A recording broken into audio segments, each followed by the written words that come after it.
Making Bucatini Frutti de mare. A little bit of white onion. Marinara was cooked earlier. Homemade marinara. Couple scoops go in the sauce. Tomatoes.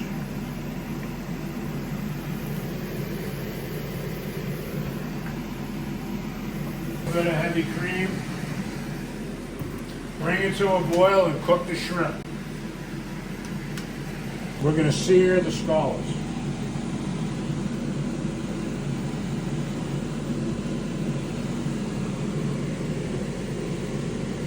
Pull the lemons out and discard.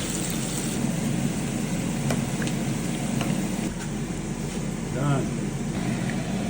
Mussels. Always have excess water, your pasta water coming with the dish.